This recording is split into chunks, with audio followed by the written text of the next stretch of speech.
Let me introduce myself. My name is Kendra Tomala. I've played tennis since I was about 6 years old. My favorite color is purple.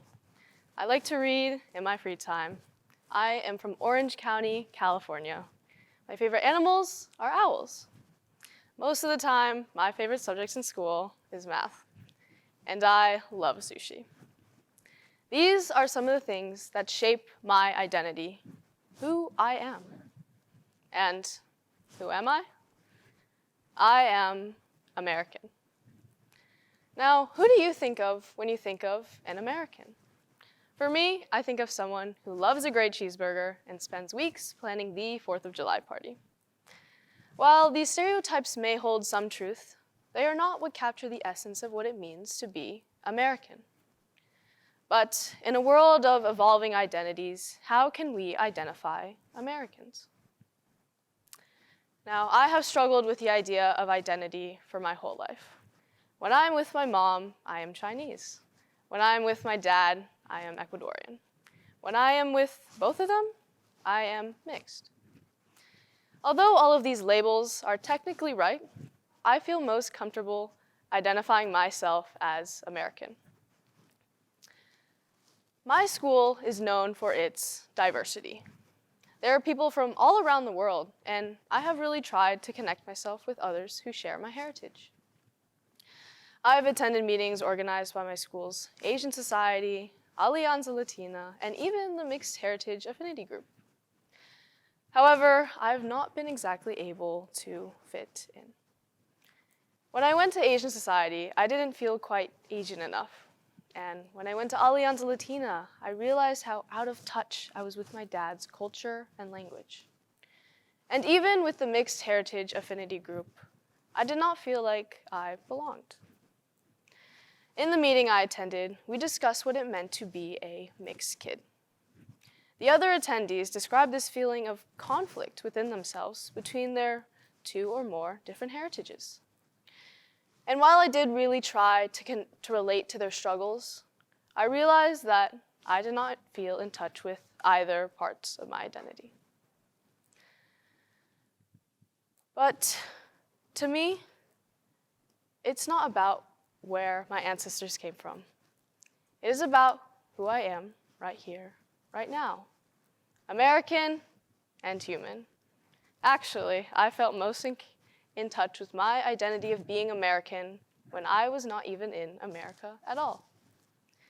This past summer, I studied abroad in Italy for 5 weeks. I ate pizza and pasta and gelato every single day. I was really living the life. And as I was in a foreign country, though, I was introduced to by my host mother a lot. She was a very sociable person, so I was meeting new people all the time. The very first thing she would say when introducing me would be, "Lei è americana." She is American. American, not Chinese, despite my heritage, and not Ecuadorian, another part of my background, but American. And it really struck a chord in me because I realized in that moment that I was, in fact, American. My host mom didn't try to dissect my identity. I told her I was from California, and she asked me what the weather was like there. Unlike others, she didn't ask me questions like, "What are you?" or "Where are you really from?" Questions that I and many others have been asked too many times. When I am asked these questions, what I really want to say is, well, I am human, and I am from my mother's womb. These answers are right, but they are not what they are seeking. They want to hear the words, "I am half Chinese and I'm half Ecuadorian." But I am American. But what does it even mean to be American? To really answer this question, we need to think about the land and people in which America was built on. You all may have heard of the glorious story of how mighty Christopher Columbus discovered America. I know I used to be certain that Columbus was basically America's superhero. But this tale is far from the truth. In actuality, groups of indigenous peoples inhabited America long before anyone discovered them. But unfortunately, once the Europeans did not discover but rather colonized America, there was immense displacement, forced removal, and violence against the pre-existing indigenous communities, resulting in a loss of land, resources, and lives. America was built off of a lot of violence and oppression. No one can deny this. America is far from perfect. Our regrettable past still persists today. But I am here to tell you that this is a new time, where we need to recognize our past faults so that we can really grow from them. Being American is more than your birthplace or residency. It is an identity that anyone can hold. America is home to the largest number of immigrants in the world. We are made up of Asian Americans, African Americans, Hispanic Americans, all different labels for individuals, but all still Americans. What really links us all together as Americans are the values of liberty, equality, and opportunity. While America may not necessarily consistently meet these ideals, they are what we need to strive towards. There is no one American culture.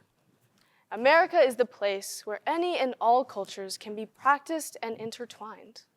America is the place for everything. The place where people can have the freedom and opportunity to be who they want to be. The American identity is what the individual makes of it, making America one of the most diverse places in the world. Our unique qualities are what make us all individuals, but our similarities are what allow us to bond. As I mentioned before, my mom is Chinese and my dad is Ecuadorian. Even though China and Ecuador are located literally thousands of miles away from each other, their cultures share a similarity: rice. Something so simple, but something so easy to connect over. Something my parents bonded over and shared with their American children. I grew up eating rice practically every single day. And this is what I am talking about. Something so simple like rice, it's just plain old rice. But really it was something that took up a huge part of my childhood. And it's not just food, fashion, music, different holidays. The number of ways in which different cultures can overlap are endless. And in America, there is no limit to this overlap. Because we are so diverse, we have the ability to discover countless connections with one another in our different cultures. Americans can unite in so many ways. The number of ways in which our cultures can overlap are endless. It is up to us to go out there and find our similarities, our overlaps in our different cultures with our surrounding people. So let's start connecting. Thank you.